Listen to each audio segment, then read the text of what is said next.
Okay, hello everybody. This is another blackout reading. In this video, I will talk about how I tapped more into my feminine energy, and this was a process over the few years, and it's something that's still ongoing. There are different levels to femininity. Like a really good book to read, I think it's called The Evolution of a Goddess or The Evolution of Goddess, and it talks about the different woman archetypes, and also too it talks about the different stages of femininity. You have like the maiden stage, you have the stage like when you are young, like you're going into your feminine energy, like you're like a little woman, and then you have the stage where you finally come into your womanhood, and then you have the stage where you're like really deep in your womanhood, which is like when you have like when you begin and embark on motherhood and like you're a wife and stuff like that. So there's different stages of womanhood, as well as there are different woman archetypes. You have some women who embrace like their light feminine energy, which is like bubbly. It's like that soft energy, the soft woman energy, which is light feminine energy.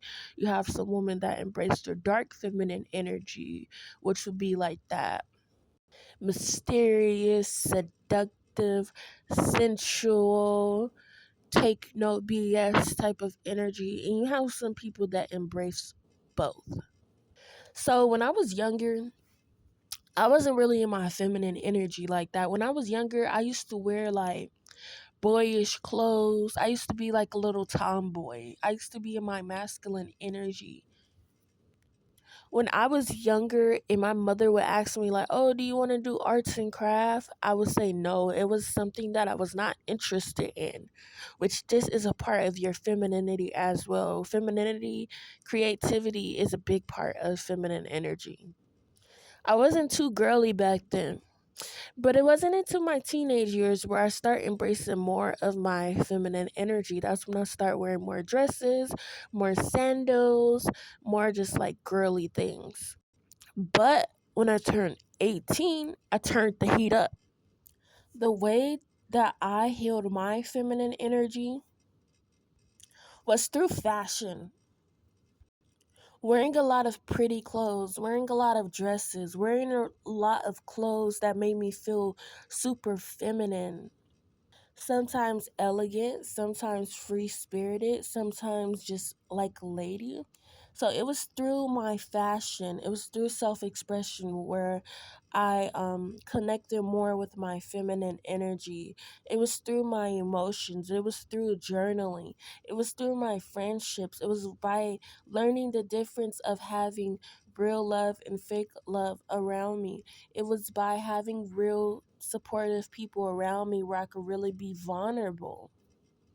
Stretching, eating a cleaner diet, doing my hair, painting my nails, creating creative projects, just creating in general, dancing, stretching.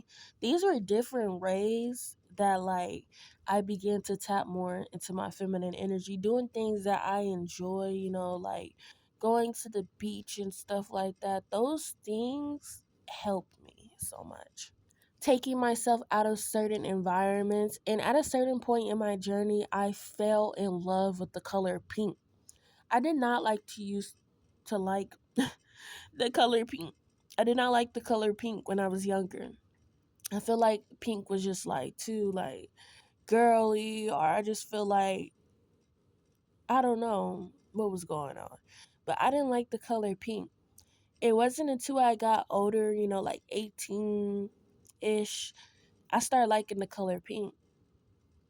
Whatever creative ability that you do have that will help you tap more into your feminine energy, if that's something that you would like. If you draw, draw. If you dance, dance. Also, too, I like to hang around people that allow me to just be a woman.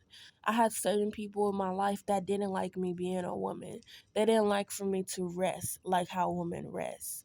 They didn't like me to do woman things. You know, if I did my hair, if I wore certain outfits, they would just project a lot of negative energy on me.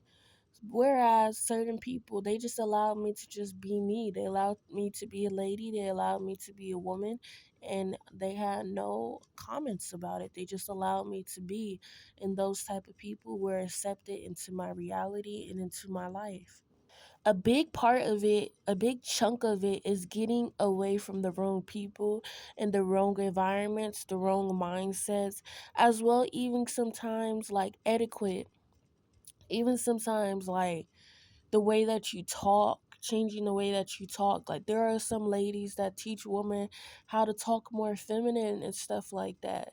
Investing in things like that can help one tap more into their feminine energy. Reading books, watching educational videos, learning about other women experiences, repairing sisterhood, healing your relationships with women, doing certain things on purpose. Like, do you know some women that like they like to go to sleep?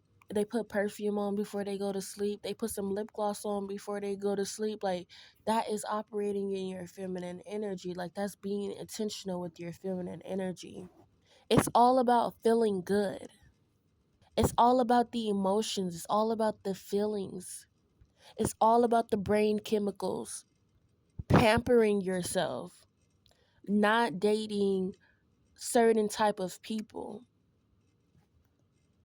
People think a provider man means that a man has like $1 million in his bank account, but that's not essentially what a provider man is, because a man can have $1 million in his bank account and still won't take care of his kids, still won't be there for his wife. No, a provider man is based off of a man's characteristics. There are men that probably don't have that much amount in their bank account, but they will provide for you more than somebody that does have it in their bank account. So it's always about the characteristics of the individual. And once you get to a certain point in your femininity, you don't even date certain type of people. Once you heal at a certain point, it's like, ew, what did I see in you? I needed to heal so that I can attract better, so that I can be better, so that I can do better. And also too, just being yourself, having your own sense of style, just being yourself. You don't have to fit in the mold. You don't have to fit in with people to be a certain type of way. You all you have to do is just be yourself. Find your own fashion, find your own style. But if the style is similar to everybody else's, that's okay too. If that's something that you like, if that makes you feel beautiful, that's okay. It's about being intentional with slowing down with you, with pampering you, with loving you, with nurturing you. Just like another woman stated, talking about dating. Dating is just sharing yourself with someone. It's like I love myself and I want someone to love me too while I love myself. I want someone to add to the love that I have for myself. That's what dating is about. Healing is the main component of it.